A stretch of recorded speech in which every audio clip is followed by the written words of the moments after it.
Después de esta breve división, voy a presentar a los integrantes del panel y lo voy a hacer en el mismo orden en el que harán su exposición. Les agradezco muy especialmente a cada uno el que hayan aceptado nuestra invitación para esta actividad. Ludmila da Silva Catela, que se encuentra aquí a mi derecha, es licenciada en Antropología Social por la Universidad Nacional de Rosario.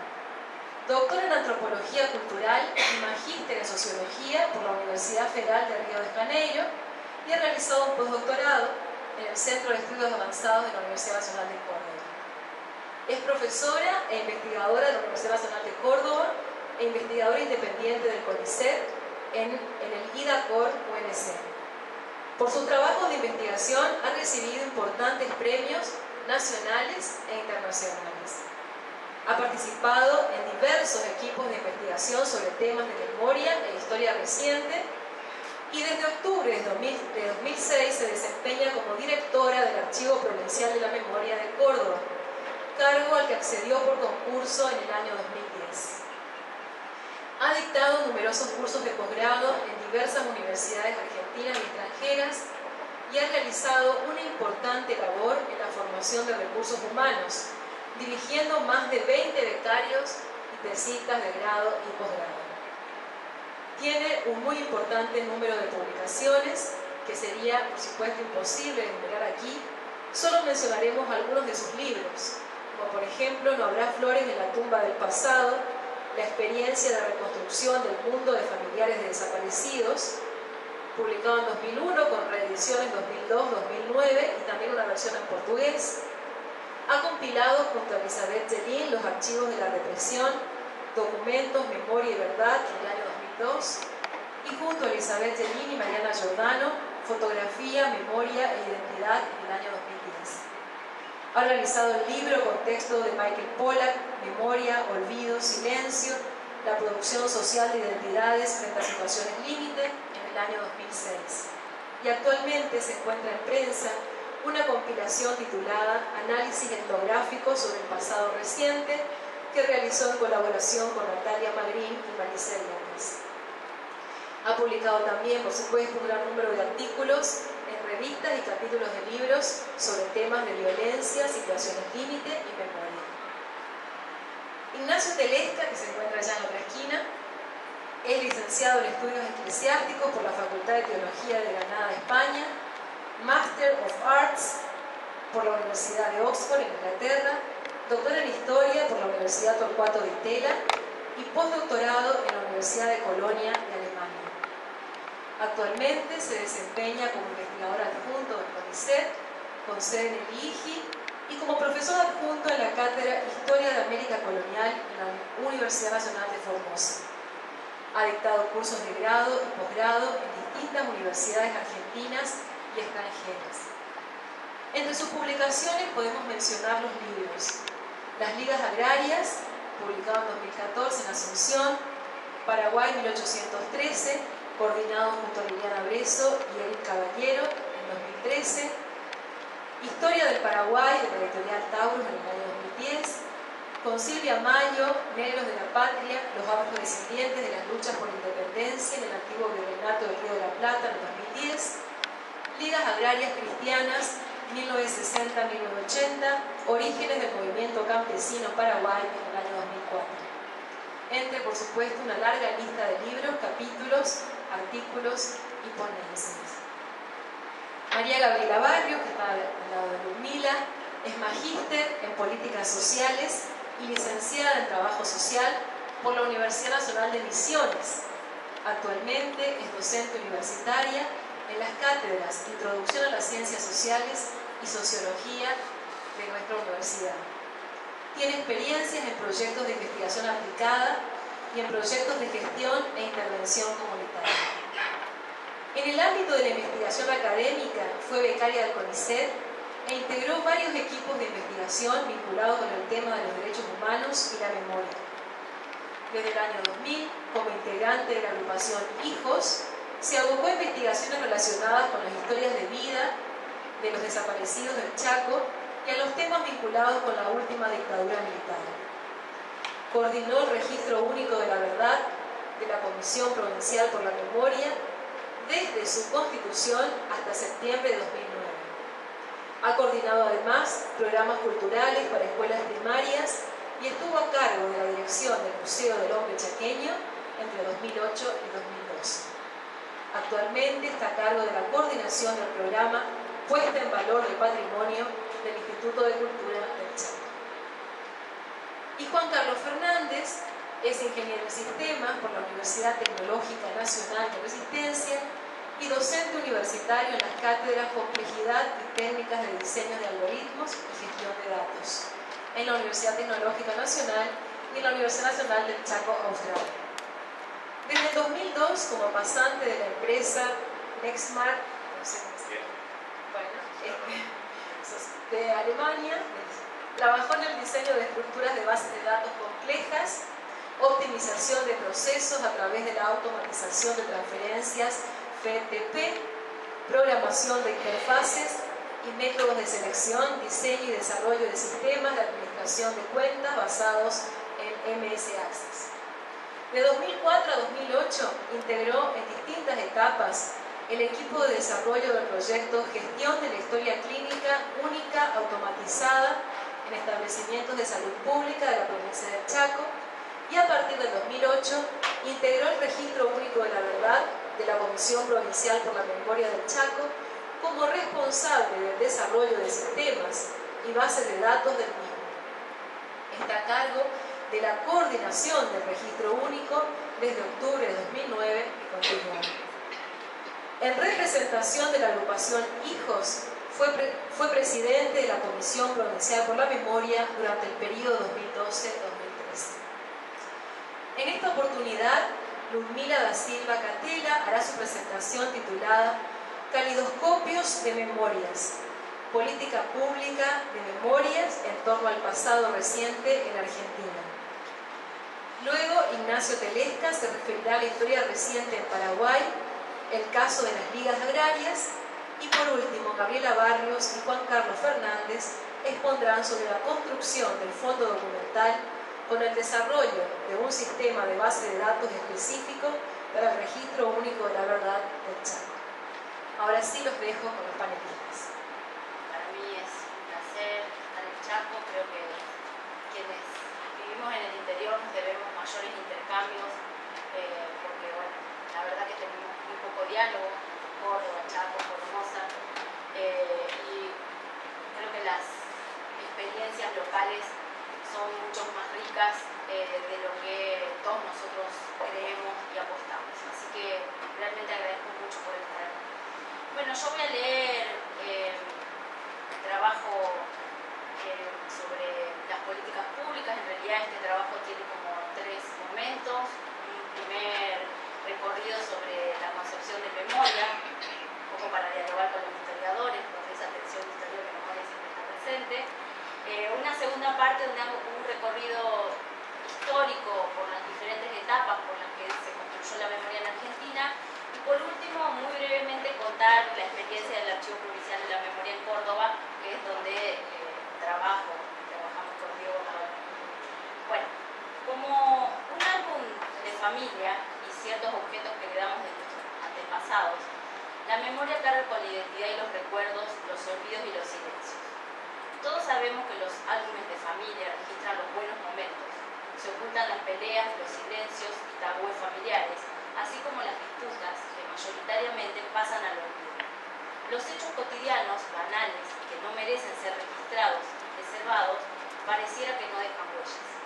Sin embargo, ni el álbum de fotos refleja la realidad de lo retratado, ni los objetos retienen el ambiente en los que fueron usados y las causas, el sentido, la historia del momento en que fueron adquiridos. Ellos están presos de los limitados y arbitrarios significados que hoy somos capaces de refractarles. Dependen de los testimonios y las narrativas que puedan construirse en torno a ellos. Y están sujetos a una dialéctica incesante entre el pasado y el presente. Es decir, una relación de tiempo que varía según los momentos, individuos y grupos que gravitan en torno a ellos. En ese vaivén caen en el olvido ciertos hechos e ideas y se recuperan representaciones más estables, pero que como en los mitos nunca se tornan presentes del mismo modo. La memoria memoria resuelve así la tensión homeostática entre el recuerdo y el olvido. No son otros los procesos cognitivos, culturales y políticos que subyacen a la producción de la historia de un pueblo, de una nación. La memoria familiar es un laboratorio de ideas y recursos para imaginar y reconstruir aquello que en una nación se produce y construye en torno a la idea del pasado, a lo que se recuerda, lo que se silencia o se olvida, lo que se torna público y compartido.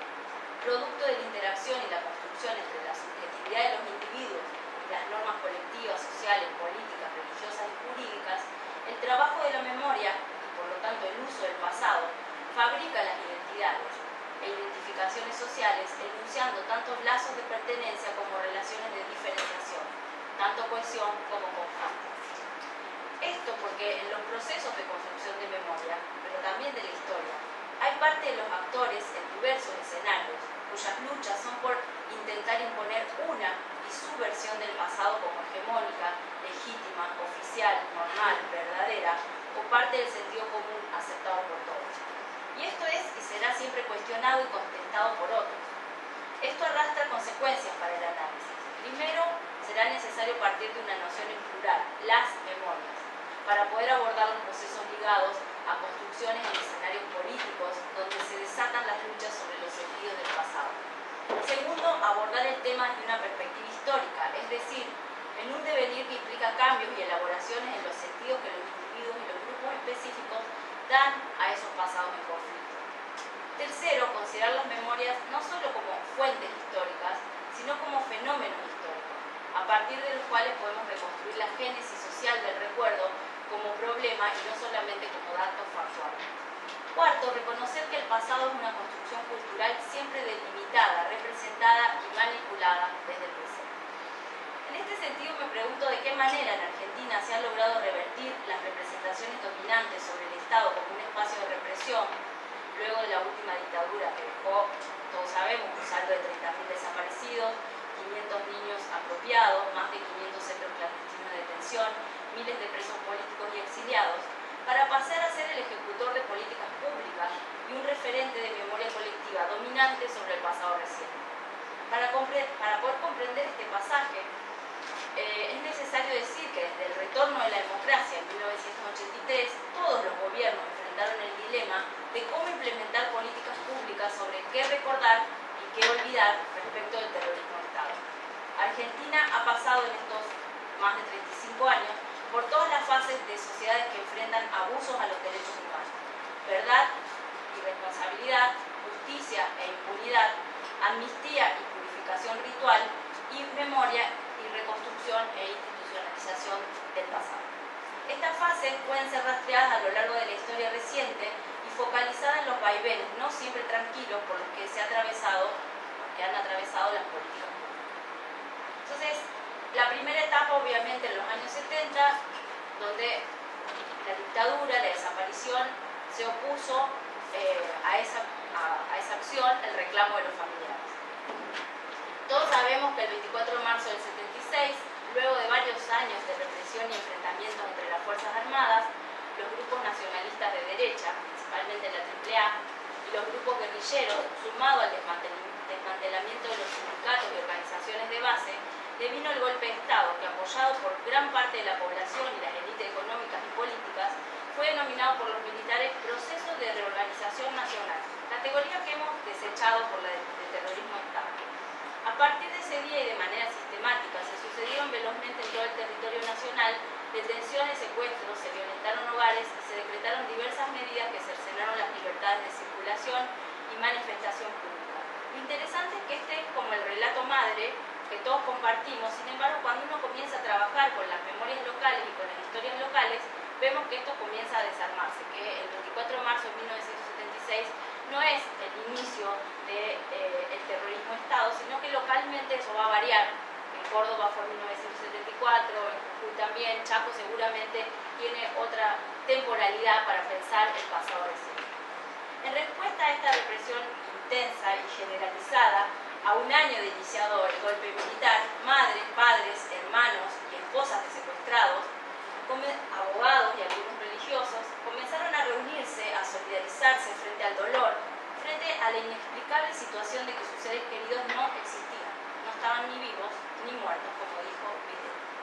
En términos generales se puede decir que más allá de todas las diferencias de cada caso particular, podemos analizar una matriz de acciones que se repitieron frente a la situación límite e inédita de la desaparición, articulada en dos momentos.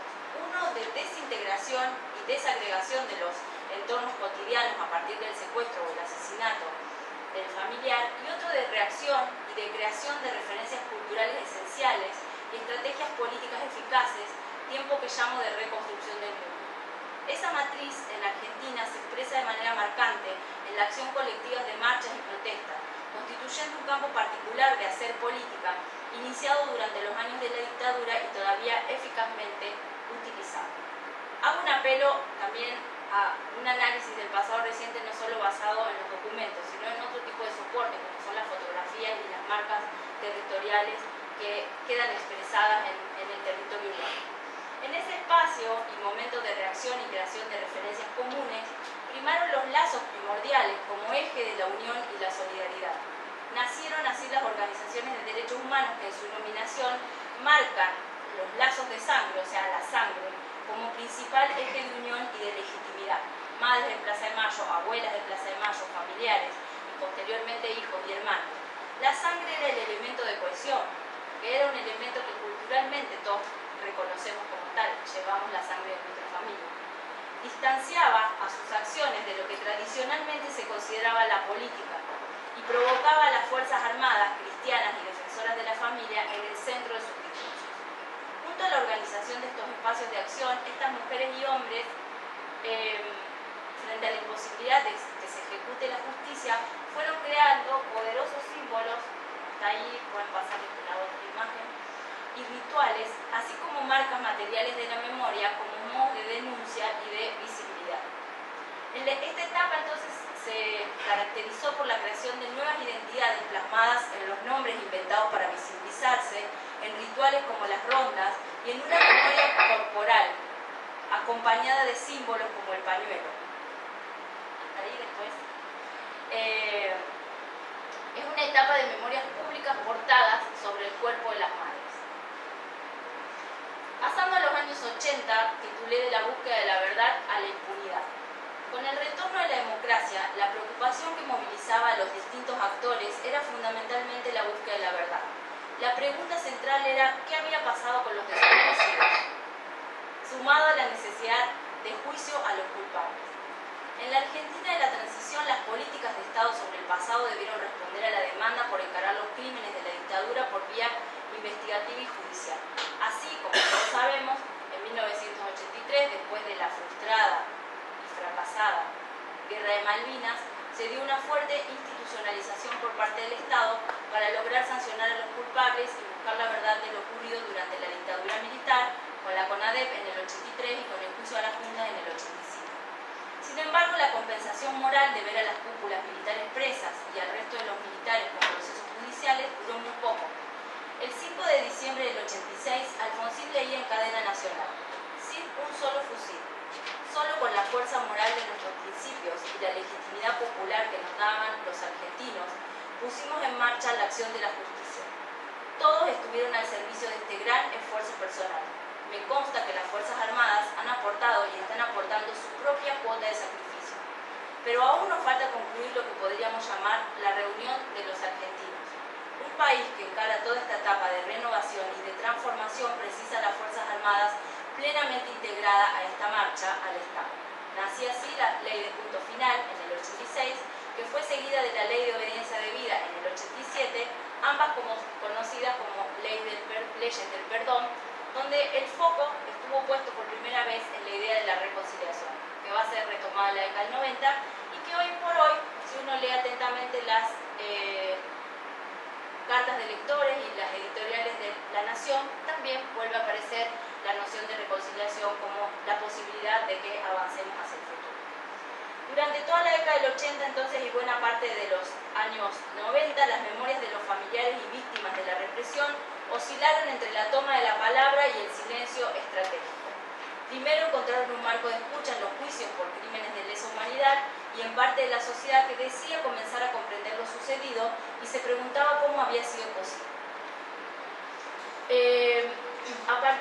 leyes de perdón, los familiares y víctimas optaron por un silencio estratégico y fortalecieron sus relatos en la construcción de memorias subterráneas, como una estrategia de rechazo a la idea de reconciliación impuesta por el gobierno nacional y exigiendo verdad y justicia. Una nueva estrategia fue creada para recordar y denunciar las desapariciones.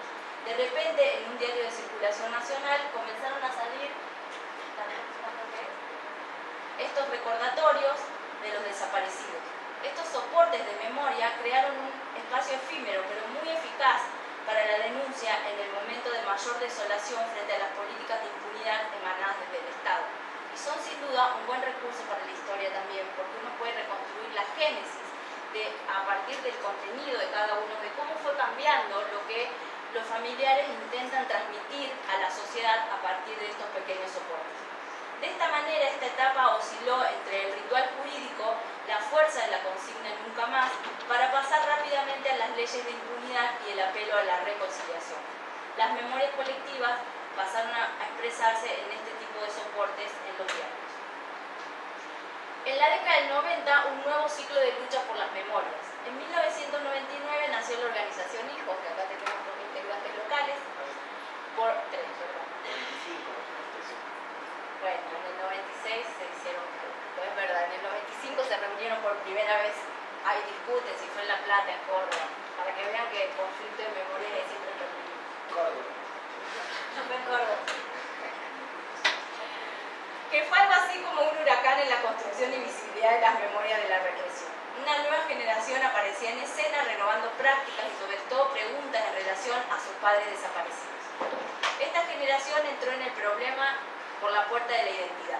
Si las madres inventaron las rondas y el símbolo de los pañuelos, ellos innovaron con el scratch, acción ritual que ponía en evidencia y pone y marca los lugares donde viven represores y torturadores mediante diversos actos públicos, generalmente en el barrio y frente a sus domicilios. En marzo del 96 se conmemoró el 20º aniversario del golpe militar y el clima de debate público sobre los efectos de la dictadura se densificó una vez más. Actos, homenajes, monumentos se multiplicaron por doquier. La memoria deja así de ser un elemento ligado y transportado sobre el cuerpo de las madres para manifestarse en diversas performances y marcos materiales. Fechas como el 24 de marzo y lugares como las plazas, los centros clandestinos de detención, comienzan a ser marcados, así como se comienzan a construir monumentos y, bueno, eso es anterior, que de alguna manera marcan nuevos territorios y calendarios elegidos para dar cuenta de un pasado que no pasa.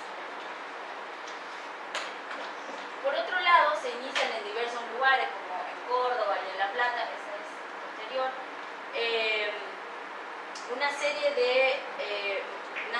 una nueva modalidad de juicio que son los juicios por la verdad, no sé si en el Chaco, que pretendieron poder establecer el circuito y el destino de que cada secuestrado transitó hacia su desaparición. También creo que allí, en estos juicios por la verdad, hay muchísimos archivos que pueden ser motivo de trabajo de la historia. Se puede decir entonces que desde el retorno de la democracia hasta fines de los años 90 hubo un ciclo de establecimiento de la verdad, con la CONADEP y los juicios a las juntas, un ciclo de impunidad y de silencio estratégico con las leyes de perdón, también en los 90 los dos indultos del gobierno de Menem, y un tercer periodo que comienza con acciones judiciales, políticas de memoria y ocupación del espacio público por parte de una nueva generación de familiares desaparecidos, que denomino el ciclo de reparaciones y de fertilidad de la memoria.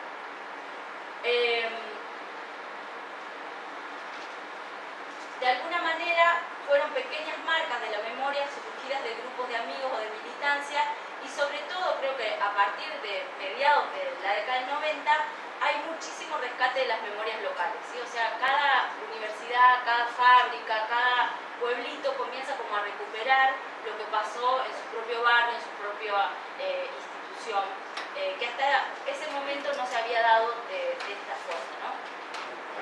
Y creo que este rescate de las memorias locales lo que permitió fue volver a reunir en una comunidad imaginada a los que ya no estaban, o a señalar tímidamente los lugares donde estos compañeros habían sido desaparecidos o asesinados.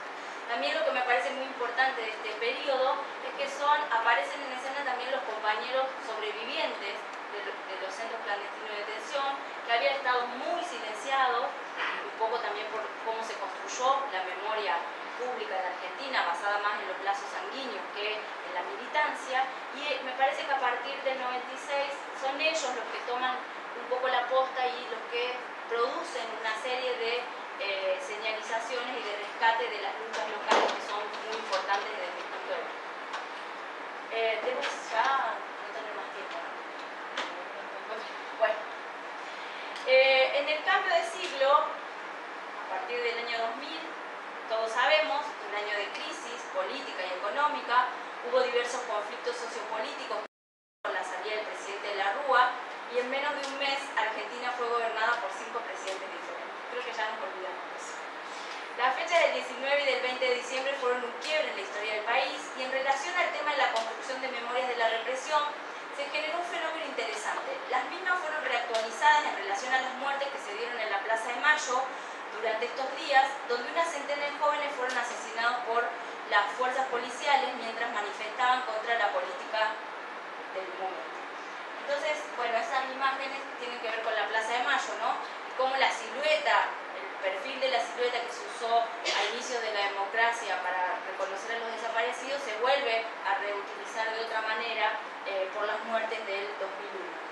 En este sentido, el año 2001 también funcionó como una bisagra. Ahora, en relación a cómo los nuevos grupos afectados por la represión en plena democracia se apropiaron de los símbolos y estrategias creados durante los años 70 y 80, estableciendo lazos y continuidades con la represión del pasado y con las organizaciones de derechos humanos que denunciaron y construyeron memoria.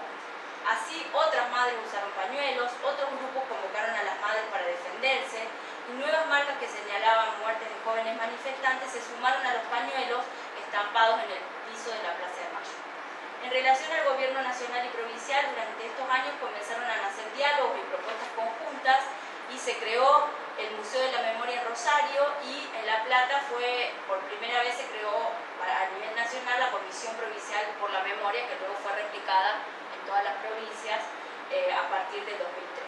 Entonces, con la llegada de un nuevo presidente al gobierno nacional en el año 2003, hay un giro en relación a las políticas de memoria por parte del Estado Nacional.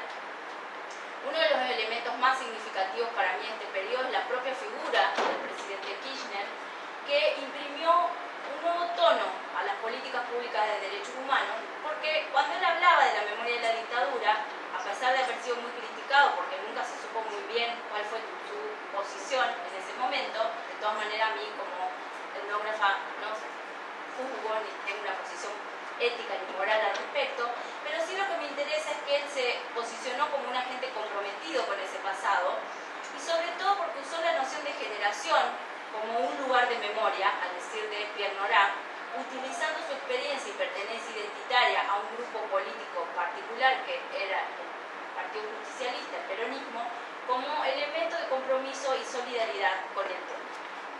Es a partir de su gobierno entonces que se intensifica o se crea una política estatal de la memoria que, emanada del Estado Nacional y los gobiernos provinciales que la replicaron, acompañados por el movimiento de derechos humanos, pusieron el sello y pasaron a institucionalizar la memoria. Si el retorno a la democracia se caracterizó por la búsqueda de los rastros del horror y la demanda de juicio y castigo, los 20 años inauguraron la producción de pequeñas memorias y sus marcas locales. A partir del 2003, y sobre todo con el retorno del juzgamiento de los crímenes del terrorismo de Estado, se celebra de alguna manera unas memorias monumentales y la creación de instituciones de memoria como archivos, centros culturales, memoriales, sitios de memoria.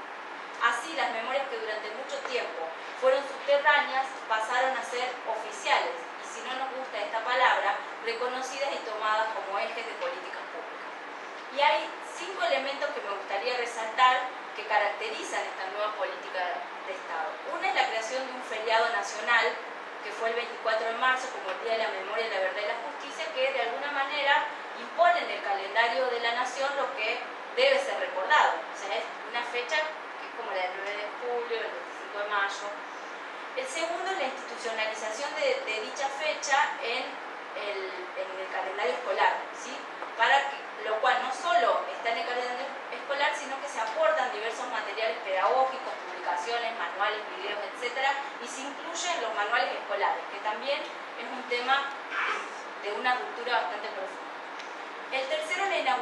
manera oficial de la reconversión de ex centros clandestinos de detención en sitios de memoria, iniciando con la ESMA y que luego fue replicada en muchas provincias.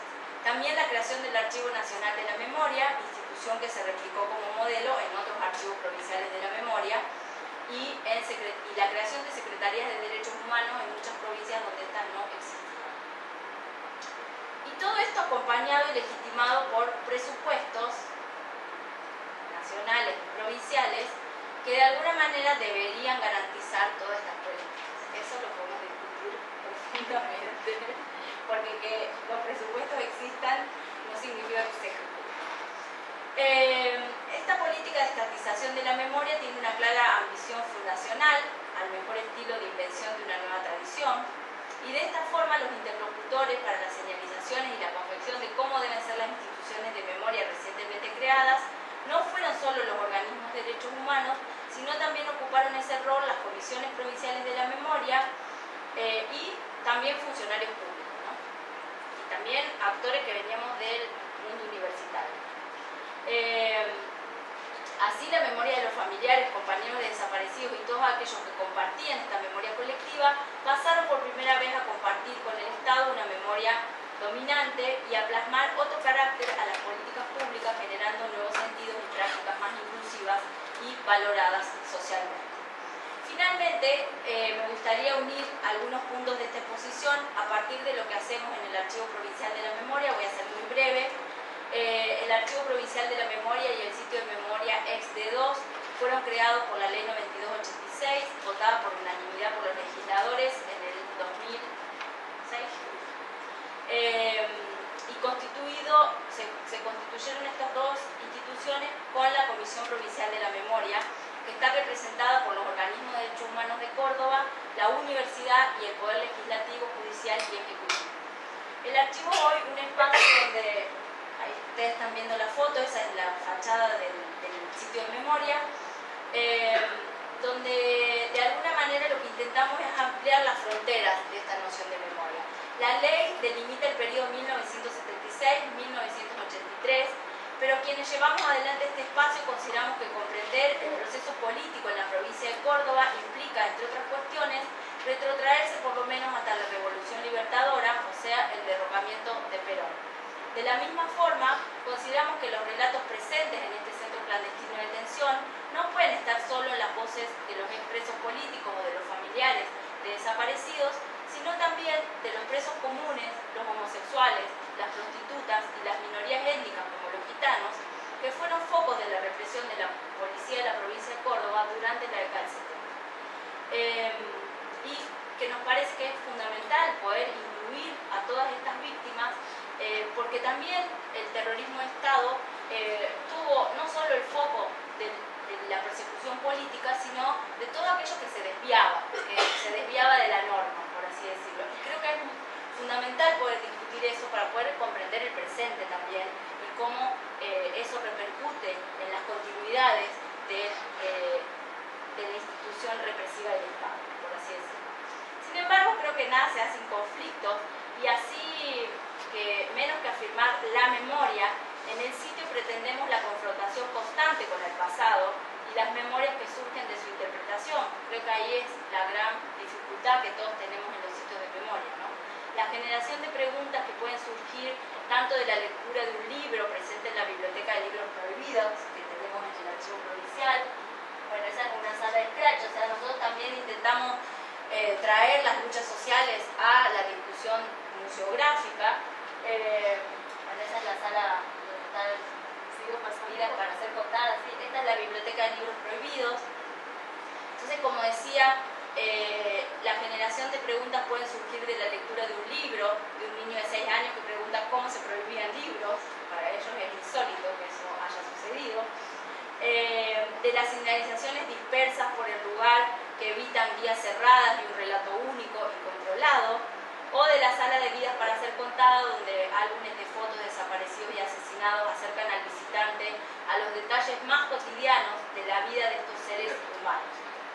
Pueden asegurar, o potencialmente así lo pensamos de alguna forma, múltiples sentidos subjetivos de la visita al lugar.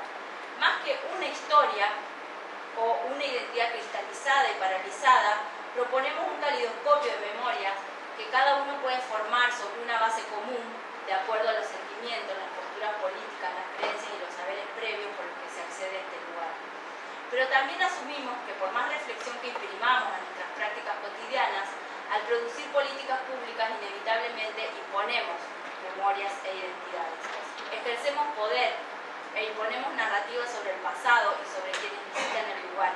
Lo interesante es poder debatir sobre esto, analizar nuestras propias contradicciones cuando entregamos un documento, ya que también tenemos un archivo con más de 500 metros lineales de documentación, o realizamos una entrevista a un otro con el que no coincidimos ideológicamente en el archivo de historia oral.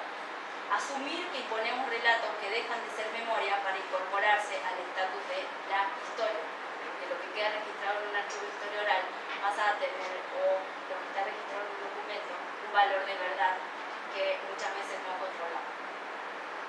Así creo que el gran desafío de los sitios de memoria y sus políticas públicas es encontrar el equilibrio entre lo literal y lo ejemplar, al decir de Todorov. No cristalizar y preservar una memoria literal donde las víctimas y los crímenes son vistos como únicos e irrepetibles, ya que en ese caso la experiencia es intransitiva y no conduce más allá de sí misma. Por el contrario, lograr un uso ejemplar de esa historia y de esa memoria, que de alguna manera puede ser comprendida por todos. Y también sirve para comprender situaciones nuevas, actuales y metamorfoseadas de la violencia institucional actual.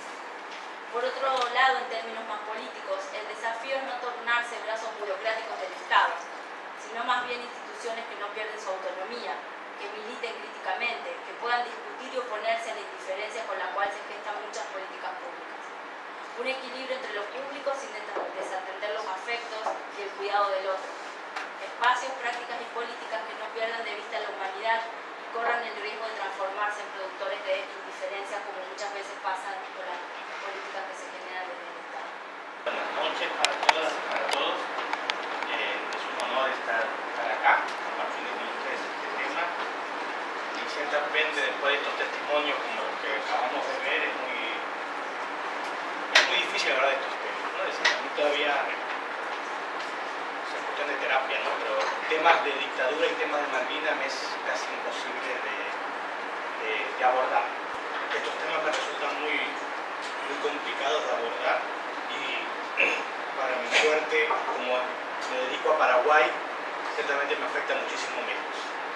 Pero viendo estas imágenes solamente uno ya quiere ponerse a llorar, ¿no? Bien, yo le fui infiel a Marimar porque le ahorré la mitad del título. Es que me dijo 20 minutos y cuando me puse a escribir ya el tema de las ligas agrarias me resultó, ya no entraban mis 20 minutos. Entonces es historia y memoria del Paraguay reciente y es más una reflexión, quizás tomando el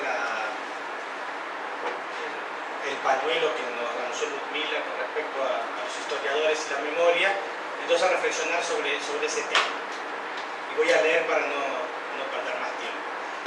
A ver, es desde el Paraguay que yo estoy hablando, ¿no? Entonces hay un tono muchísimo más pesimista que lo que puede llegar a plantearse desde Argentina. En el día de ayer, en Paraguay, asesinaron a un periodista del diario ABC en la zona de Curuguatú. La policía sospecha de grupos narcotraficantes, aunque organizaciones campesinas señalan a sectores ojeros.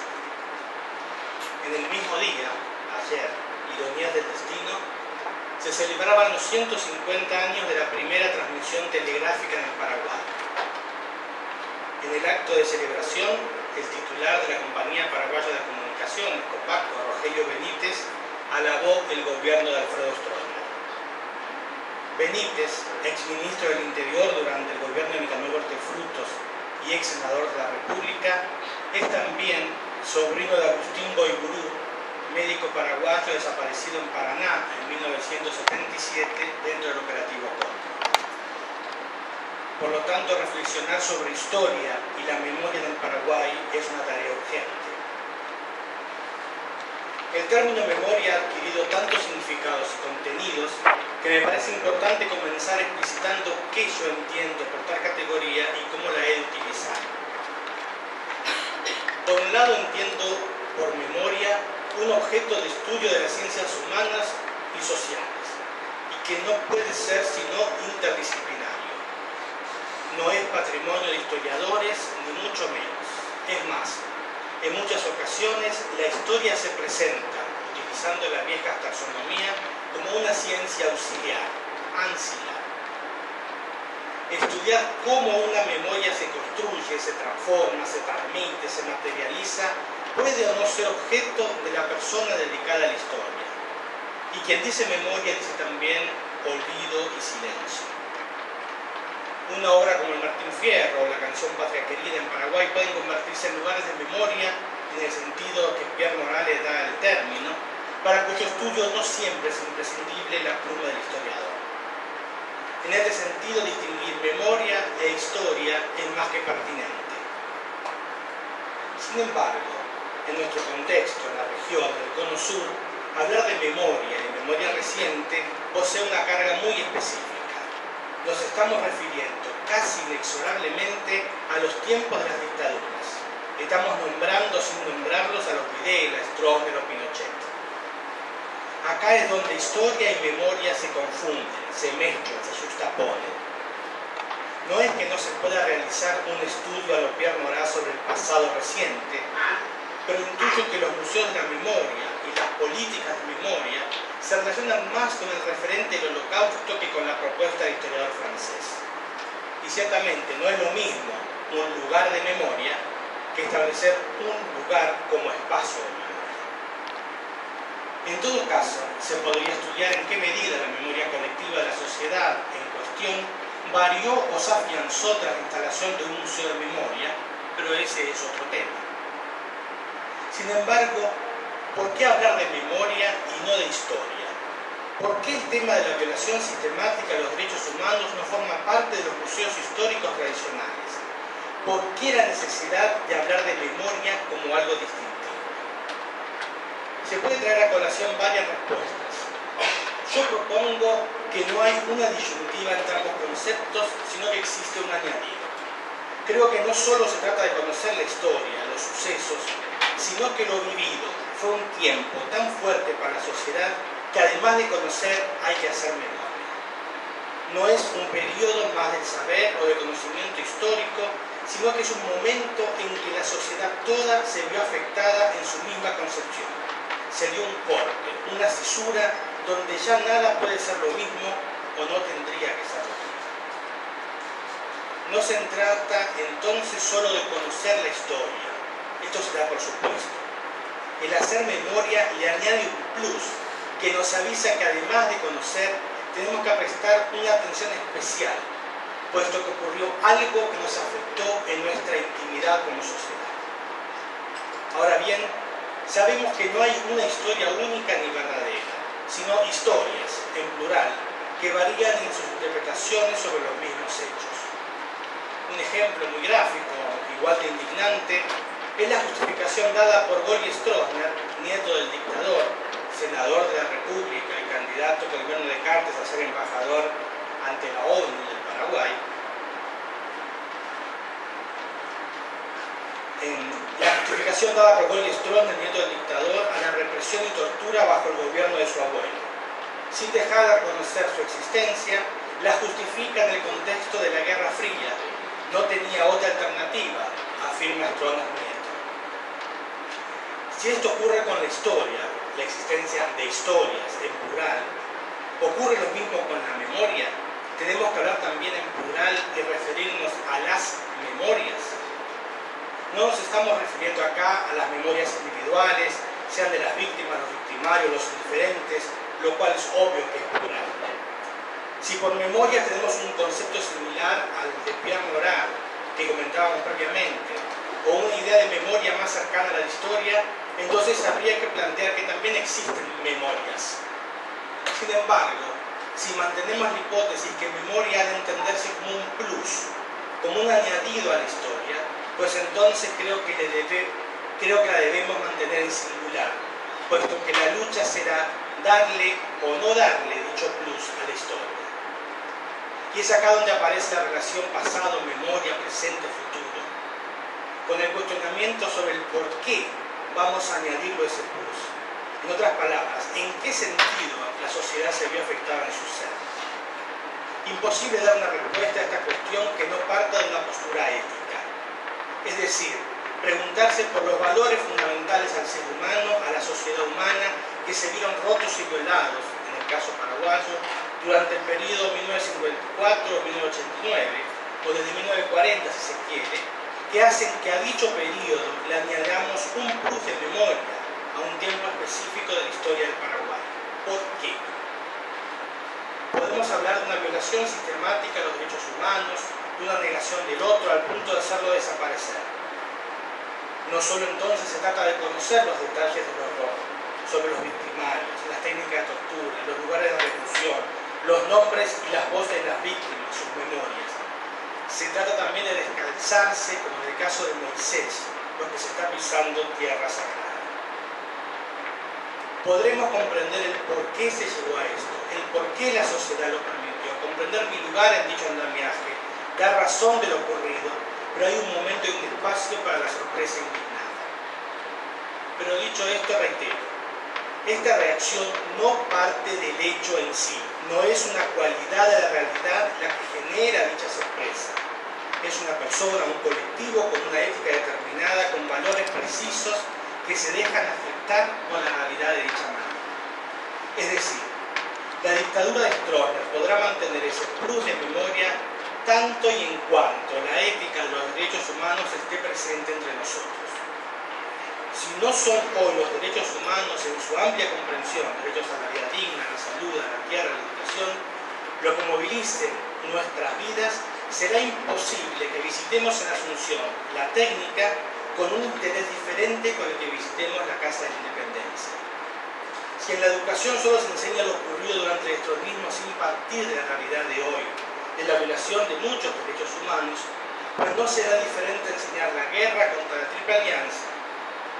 El archivo del terror será un apéndice del Archivo Nacional y la escultura de Colombino en la Plaza de los Desaparecidos nada distinto que el reloj del Bicentenario frente al Parlamento. Es decir, no se trata de imponer una lectura del pasado al resto de la sociedad. No basta conocer para no repetir. Es fundamental que luchemos hoy por una sociedad donde no exista un 40% de la población que viva bajo la famosa línea de la pobreza. Solo de esta manera quedará patente que lo ocurrido durante el estronismo fue un horror. No significa esto, y lejos estoy, de aplazar las actividades de rescate de este pasado. Son urgentes políticas de memoria, para utilizar una expresión en boga, que si no vienen del Estado es más seria de la sociedad civil. Son urgentes las actividades de identificación de los lugares de tortura, de memorialización, dejar que las voces de las víctimas se escuchen, de divulgación académica, periodística, en los colegios y universidades. Pero tenemos que ser conscientes que apenas caía la dictadura estronista en 1989, se publicaron los 3 volúmenes de Nunca Más por el CIPAE y El Precio de la Paz por el CEPAC, que hace más de 20 años que el archivo del terror está abierto y que en el 2008 se presentaron los 8 tomos de los resultados de la Comisión de Verdad y Justicia, sin mencionar la cantidad de testimonios que se vienen recogiendo desde 1989 hasta nuestros días. Sin embargo, la masacre de Curubatu del 15 de junio del 2012 es una herida abierta en nuestra sociedad y el autoritarismo se campea ante nosotros como en su propia casa. No basta entonces con dar a conocer, debemos relacionar, unir la memoria del horror de la dictadura estronista con una lucha hoy por la vigencia de los derechos humanos. Solo de esta manera le daremos ese plus de memoria a un periodo de nuestra historia y solamente así podremos garantizar, en cierta medida, que lo que ocurrió no vuelva a ocurrir, como decía Primo Levi. Pero hay un escalón más, relacionado con el tema de este plus de memoria y la ética que nos compromete a nosotros como historiadores. Walter Benjamin, en la 6ª tesis sobre el concepto de historia, expresa que, y cito, el don de atizar para el pasado, la chispa de la esperanza, solo toca en suerte al historiador perfectamente convencido de que si el enemigo triunfa, ni siquiera los muertos estarán seguros. Y ese enemigo no ha cesado de triunfar. Cierro cita. En Paraguay esto es innegable. La dictadura estronista se sigue reivindicando y los asesinatos se siguen sucediendo. Pero como historiador abocado al estudio de las ligas agrarias cristianas en Paraguay durante la década del 60 y los 70, no es mi intención mostrar lo que verdaderamente ocurrió, lo que pasó en concreto, sino comprender cómo ese estudio puede iluminar los acontecimientos del hoy, en concreto la masacre de Curubatú. Las ligas agrarias son una organización campesina que planteaba un modelo de sociedad alternativo, no solo al estronista, sino incluso al capitalista. Se basaba en una vivencia radical de la fraternidad cristiana, con todas las consecuencias que de ello derivaban, a nivel económico, político, social, educativo y religioso. La experiencia de las ligas también se vivió en nuestras provincias, en Formosa, Chaco, Corrientes, en Misiones, entre otras. Y si bien hay un núcleo común, aún resta por profundizar las relaciones existentes entre las diferentes organizaciones agrarias de Argentina, Paraguay y Brasil entre sí, y con otras organizaciones sindicales, políticas e incluso de lucha armada. Aunque cada uno posee sus características propias, en lo que todas coinciden es la brutal represión que sufrieron hacia mediados de los 70. La Pascua Dolorosa, momento del mayor ensañamiento de la dictadura astronista con las ligas agrarias, ocurrió en abril de 1976. En las mismas fechas se sufría lo mismo en las provincias argentinas. Podemos hacer historia de estas experiencias y de hecho cada vez se investiga más sobre el particular, tanto en Paraguay como en Argentina. Pero ¿qué significa hacer memoria de ello? ¿Solo horrorizarnos ante los asesinatos, los secuestros, las violaciones, las desapariciones? En la tradición judeo-cristiana, el hacer memoria implica mucho más que recordar. Significa ser presente, volver a realizar. Hacer memoria de sus proyectos, de sus sueños, de sus ideales, de sus luchas para llevarlos a la práctica. Hacer memoria entonces no es solo un plus que se le añade a la historia. Ese plus de admiración y respeto, de silencio y contemplación. Hacer memorias es estar dispuesto a actualizar la lucha de los vencidos, porque el enemigo no cesa de vencer. Hacer memoria es, sin lugar a dudas, una acción eminentemente política, eminentemente ética. Pero solo tenemos derecho a hacer memoria si estamos dispuestos a jugarnos por una sociedad diferente. Si no es este el caso, pues entonces podemos seguir narrando lo que verdaderamente ocurrió. Gracias. Bueno, buenas tardes. Agradecer, como los anteriores participantes, la invitación de Marimar. En nuestro caso, cuando hablamos con Marimar, el pedido era contar la experiencia de qué es lo que pasa localmente con las investigaciones en torno a la memoria, a la historia reciente. Así que un poco cuando combinamos esta presentación, decidimos contar efectivamente nuestra experiencia de cómo llegamos a la construcción de un fondo documental, que es lo que existe hoy, el Registro Único de la Verdad de Chaco, que depende de la Comisión Provincial por la Memoria. Por ahí hay varias cosas de lo que fueron exponiendo que hay acotaciones para hacer. Me parece que la primera, en relación a lo que han expuesto los dos primeros, es el nombre, ¿no? El RUV, el Registro Único de la Verdad.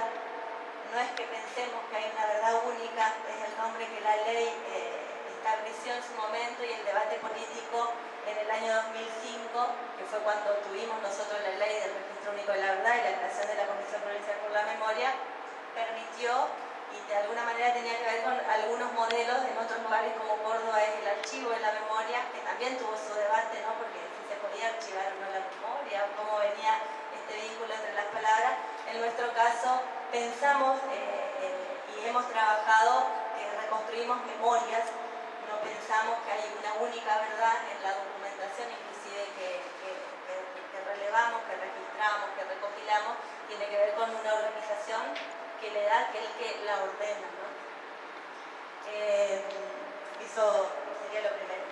Contarles entonces, y hicimos como una pequeña síntesis de cómo empezamos nosotros a trabajar. Empezamos desde una experiencia muy personal que tiene que ver con nuestra pertenencia a hijos. En los dos casos empezamos a trabajar en la recopilación de información desde la militancia de hijos. En mi caso particularmente yo me incorporé en el año 2000 a hijos y en paralelo como experiencia yo tenía mi beca de CONICET, estaba iniciando esa beca de CONICET y trataba de entender qué podía aportar desde lo profesional al espacio de militancia. Y nos habíamos encontrado en ese primer momento, 2001 y 2003, la necesidad de reconstruir las historias de vida. No teníamos en el Chaco, teníamos un permanente trabajo de memoria sobre Margarita Belén y había un listado que circulaba, que eran 22, pero era un listado de nombres sin ninguna otra información. Sabíamos que eran de distintas provincias, pero no nos encontrábamos con un archivo que decía, este es fulano de tal, nació en tal lugar, tiene una historia, tuvo una historia, qué fue lo que pasó con él, cómo llegó al Chaco. Y la primera reconstrucción fue esa recopilación, el recorrido familia por familia, en el caso de Margarita Belén. Hoy creo que la mayoría sabe que se trata de militantes que fueron de todas las provincias estaban distribuidos en las distintas provincias del nordeste argentino. Hay correntinos, formoseños, misioneros, chaqueños, entrerrianos y otros militantes de Buenos Aires y La Plata que estaban viviendo en el Chaco. Y entendemos nosotros, que es una selección para dar un buen escarmiento a la región completa, ¿no? Esa fue la primera reconstrucción de tener un primer listado. Y una segunda etapa del 2003 al 2005, que lo que empezamos a trabajar era a cotejar los listados de lo que entendíamos tenía que ser un listado de desaparecidos del Chaco. No solo los 22 de Margarita Belén, sino quiénes eran los otros. Esa fue una segunda etapa y ahí empezamos a trabajar en una red de información muy pegados a los trabajos de otros organismos a nivel nacional, el Archivo Biográfico de Abuelas, que venía empezando a trabajar la reconstrucción también de las historias familiares de esos chicos apropiados, y el equipo de antropología forense, que venía trabajando en tratar de identificar los restos, los cuerpos que se encontraban en las excavaciones con los familiares, ¿no? Entonces, ese contacto con los familiares a partir de esos trabajos de colaboración, como haciendo de soporte local, el contacto con las familias, la búsqueda y demás para cuando venían los equipos de nivel nacional. A partir de esos dos momentos teníamos como una acumulación, digo yo, de información, de diarios, de entrevistas, de documentos, listados, y empezamos a tener las primeras bases nuestras. Por suerte apareció Juanca, porque todo eso estaba en cuadernitos y en servilletas de papel, porque mucha de esa información se recopilaba informalmente en los asados, en las fiestas familiares. No era un proceso sistemático de investigación académica. Tratábamos de darles cierto formato, pero no lo era, efectivamente no lo era.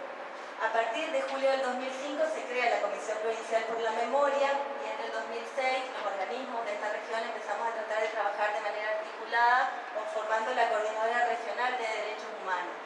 En ese momento es cuando efectivamente tenemos esta primera idea de tratar de armar un sistema informático que nos permita trabajar en la región cotejando información, porque no había forma de definir quién era un desaparecido del Chaco, porque podía ser correntino, que vino a estudiar a la universidad de arquitectura o económica, desapareció acá, pero era correntino o era formoseño. Esta combinación de pertenencia que empezábamos a encontrar en las historias, no era posible tener un listado que fuera de los chaqueños.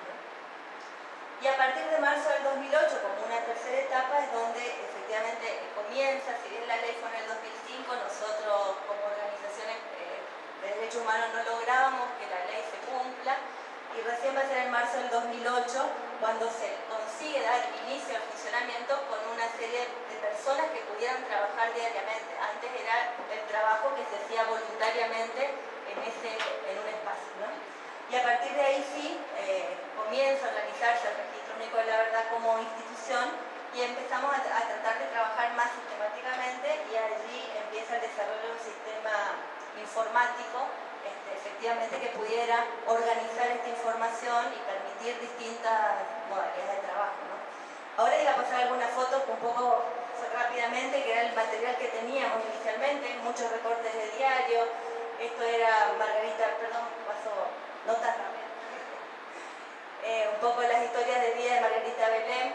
Contar que nosotros recopilamos la información y no tuvo hasta ahora nunca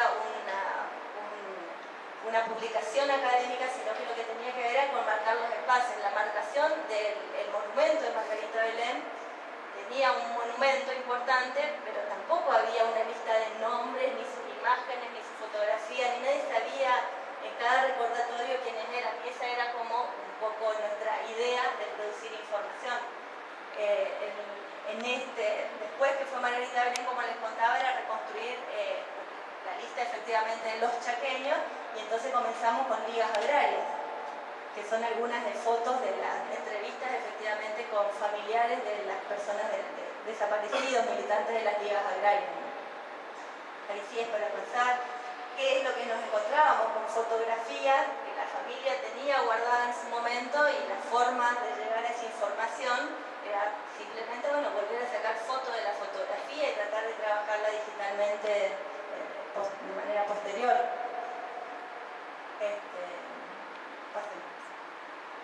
La desaparición, esto de pensar llegó en el 2009, la necesidad de pensar del 2008 al 2009 la lista oficial de desaparecidos del Chaco, y cómo tratamos de estructurar una cierta categorización para pensar quiénes.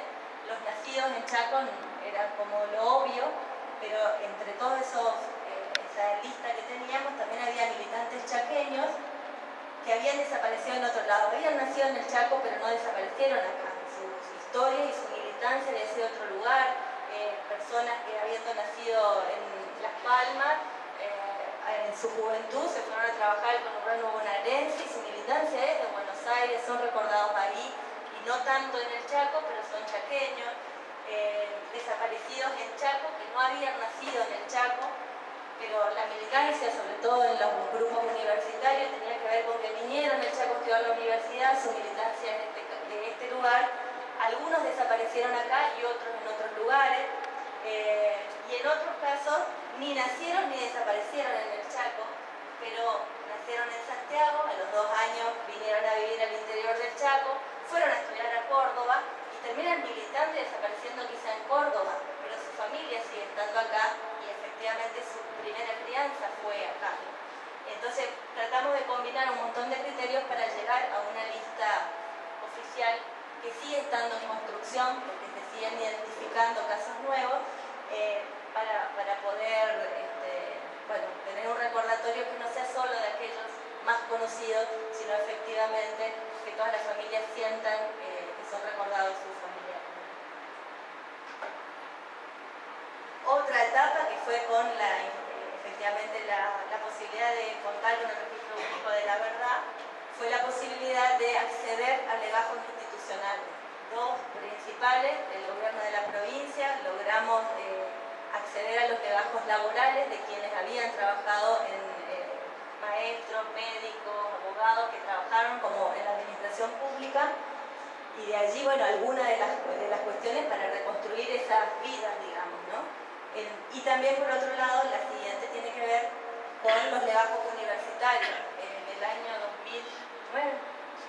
2008-2009, logramos primero en el 2008 un acuerdo con la Facultad de Humanidades para acceder a los legajos de los estudiantes desaparecidos de esta facultad, y a partir de ese acuerdo se lo pudo elevar al rectorado y acceder a las carpetas, los legajos de los estudiantes de toda la universidad de la UNE, facultad por facultad, y a veces, como en este caso, que es un estudiante de Ciencias Económicas, es uno de los casos donde esa imagen que logramos conseguir de su legajo es la única imagen de adulta que hay de ella, porque las familias no siempre le pudieron preservar la fotografía de los allanamientos.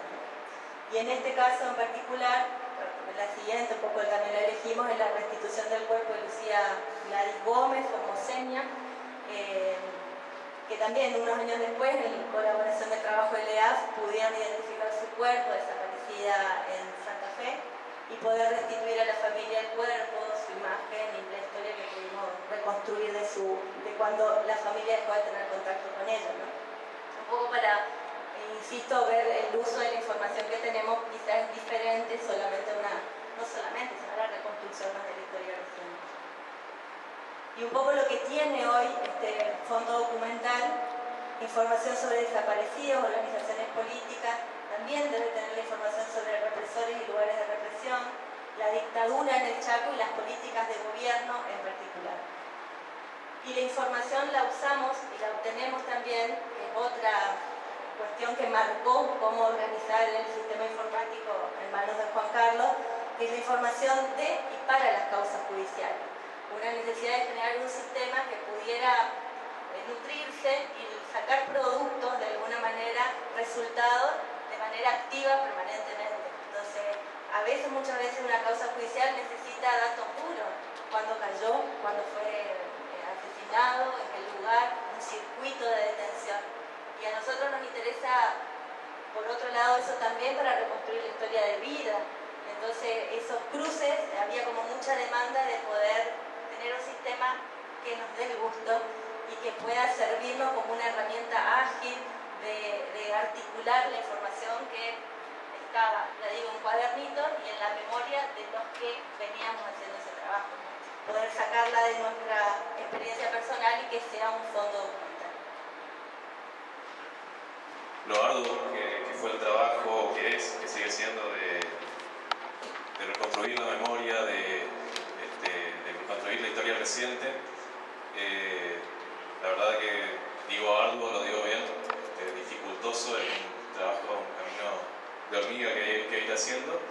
Y a mí lo que me tocó en sus inicios fue tratar de sistematizar, organizar toda esa información suelta, y es mucho más difícil. No, esto simplemente para entrar a lo que fue mi participación inicial. Gaby hizo una cronología breve. En el año 2006 es cuando yo más o menos en esos tiempos me empiezo a integrar a hijos con algo concreto, que es desde mi historia personal, mi viejo desaparecido y mi vieja estuvo detenida y demás. Vine a estudiar ingeniería en sistemas y bueno, desde lo profesional también poder aportar, o sea, desde la militancia y desde lo profesional, aportar a esa reconstrucción, ¿no? Y en el año 2006, como integrante de hijos, es cuando se empieza, dentro de lo que era la Coordinadora Regional de Derechos Humanos que comentó Gaby, se empieza a bosquejar una base de datos para organizar toda esa información suelta que andaba dando vueltas por ahí. Y íbamos a las reuniones que se hacían en distintas ciudades, en distintas provincias, con sábanas así de papel, donde íbamos empezando a diseñar esa base de datos.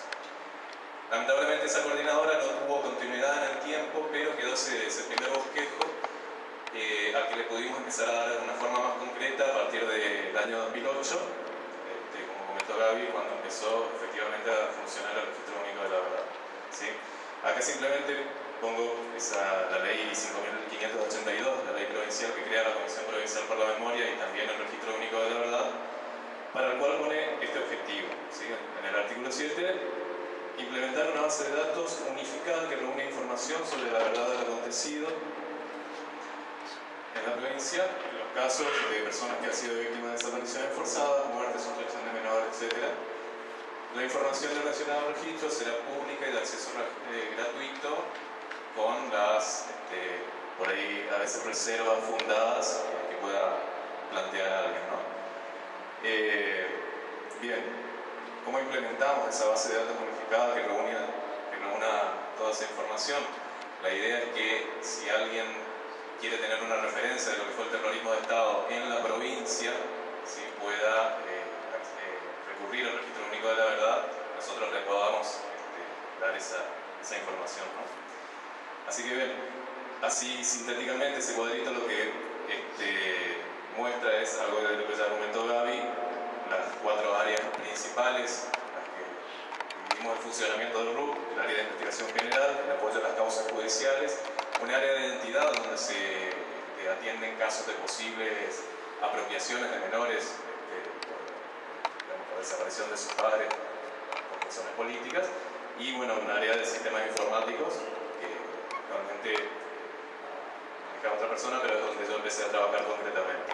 Cada una de las tres áreas principales tiene sus propias fuentes de información, sus objetivos, pero que, digamos, lo que tienen en común es que trabajan con sus propios fondos documentales o fuentes de información, como le llamamos nosotros, ¿sí? Y eso es lo que había que organizar un poco.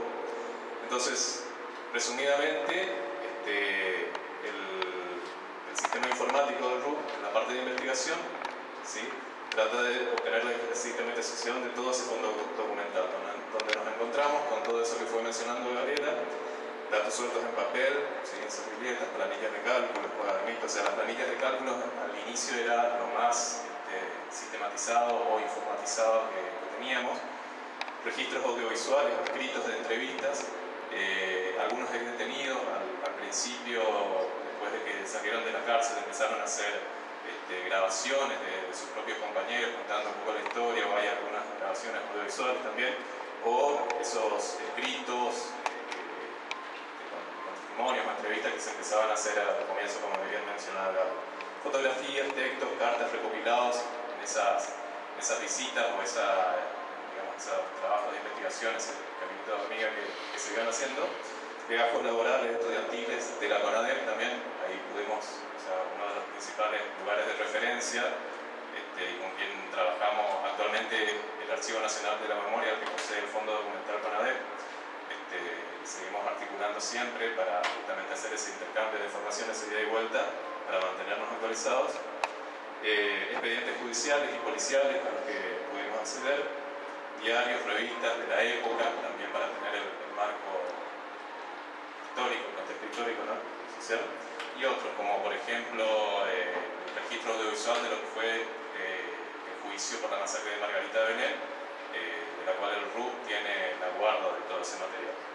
Todo eso, entonces, hay que extraer los datos que nos sirven y poder sistematizarlo, y para eso ese bosquejo de base de datos que habíamos empezado unos años antes se fue transformando en una aplicación informática, una aplicación web, en la que tratamos de resumir todas las distintas fuentes. Esto voy a ir mostrando algunas capturas de pantallas nada más de este sistema, explicando de qué se refiere cada una, y bueno, lo que decíamos antes de ese cuidado de la información también que hay que tener. Empezamos con esto, ¿no? O sea, mínimamente tenemos que tener un usuario y contraseña para poder acceder a ese sistema, y bueno, cada usuario tiene sus propios permisos, digamos, sobre lo que puede hacer con el sistema. Lo que tenemos es un listado, inicialmente en la página principal, de las personas asesinadas o desaparecidas, vinculadas a la provincia de acuerdo a esos criterios que mencionaba Gabriela. Y en la parte de arriba hay distintos menús que se fueron,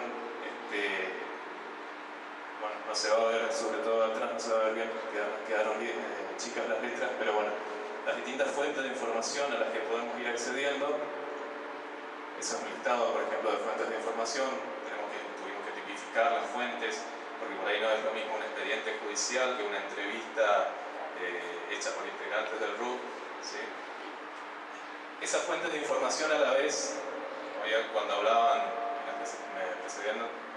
precedieron de la memoria o las memorias, también tenemos que tener cuidado a veces de cómo tomamos cada una de esas fuentes. O sea, tenemos que considerar qué grado de veracidad pueden tener esas fuentes. No es lo mismo un expediente judicial donde hay una declaración de un detenido que sabemos que lo más probable es que haya sido hecha bajo tortura, ¿sí?, a una entrevista con un familiar, ¿sí?, que nos cuenta qué es lo que pasó con su familiar desaparecido. Entonces esas cuestiones también tenemos que contemplarlas acá. Bueno, una pantalla sobre algunos datos que se guardan en las fuentes. Los hechos que nosotros vamos tratando de tipificar con respecto a la vida, digamos, de las personas desaparecidas. O sea, los primeros ejes con los que empezamos a trabajar en el RUP y lo que tratamos de sistematizar fue esas historias que había que reconstruir, no era solamente un listado de nombres, sino las historias que había que reconstruir para cada uno de esos nombres, o sea, devolverle esa identidad que intentó desaparecer el terrorismo de Estado. No era solamente desaparecer un cuerpo, sino qué pensaba, qué decía, qué escribía, todas esas cuestiones, y las historias de las organizaciones en las que militaban esas personas por las cuales justamente se las perseguía y desaparecían, ¿no? Bueno, entonces todos esos aspectos tratamos de reconstruirlos. Bueno, están ahí las causas de represores, los datos de la militancia que vamos reconstruyendo, las detenciones, el estudio o formación de cada persona, las historias laborales, por dónde pasó con el tema de los legajos laborales, las residencias donde vivió y el secuestro, desaparición, o sea, su destino final. Todas esas cuestiones vamos tratando de sistematizarlas. Y por supuesto también necesitamos una parte de listado donde podamos una vez que tenemos todos esos datos crudos almacenados, poder obtener información útil, ¿sí? Y hay distintos listados que podemos hacer. Esos listados, por ejemplo, este es un ejemplo, listado por localidades. Lo que intentamos hacer acá es, con todo lo que tenemos guardado sobre cada persona, buscar para una determinada provincia o localidad quiénes son las personas que se relacionan con esa localidad, ya sea porque nacieron, estudiaron, trabajaron, militaron o fue su destino final. Y bueno, los datos que queremos mostrar, ¿sí? Documento, otros datos aparte del nombre de esa persona, documento, edad, cantidad de hijos, etc. Y una de las últimas cosas que habíamos agregado al sistema fue la parte de mapas, que esto nos permite un poco la tecnología. Una característica es, no sé si tal vez por ahí medio técnico, pero tratamos de que esto sea un producto de software libre, o sea que se pueda replicar, se pueda utilizar en otros lugares también. Y a la vez usamos herramientas de software libres que ya están desarrolladas. Por ejemplo, el tema de acceder a los mapas de Google, que seguramente más de uno habrá hecho en algún momento. Y a través de eso, por ejemplo, reconstruir... ¿Cómo? ¿Llega la experiencia guía? Sí, no llega a ser del todo, pero al menos algo básico con respecto a eso. Por ejemplo, reconstruir visualmente los lugares donde estuvo detenida una persona, ¿sí? Y un poco con respecto al sistema en sí, lo último que quería mostrar es la parte principal, en realidad, la dejé para el final, que es sobre las personas, justamente, que tenemos ahí personas en general, que no entran en las categorías de desaparecidos, de detenidos, represores, que pueden ser familiares o personas de las que necesitamos dar alguna información. Y por supuesto la que más nos interesa en un principio es la de los desaparecidos o asesinados. Ahí tratamos de resumir todos los datos personales, los datos que iba mostrando antes de estudio, de militancia, de formación, de empleos, ¿sí? Su destino final. Y desde ahí, por supuesto, podemos acceder a las fuentes de información correspondientes para ver de dónde salen todos esos datos que tenemos. Y de acá también una de las principales cosas en su momento que tenía que lograr, que bueno, Gabriela cuando era la coordinadora me exigía y me anduvo mucho tiempo atrás, es ese botoncito a la derecha abajo que dice armar historia. Ese era el botoncito mágico que le gustaba a Gabriela, porque mediante ese botoncito podíamos todos esos datos puros y tabulados expresarlos como algo más relatado, como un texto, un relato. Hay que hacer algunas modificaciones, pero ya son menores, no es lo mismo que estar revisando uno por uno los datos y transcribiendo y copiando. Entonces, construir la historia de vida a partir de tablas de una base de datos era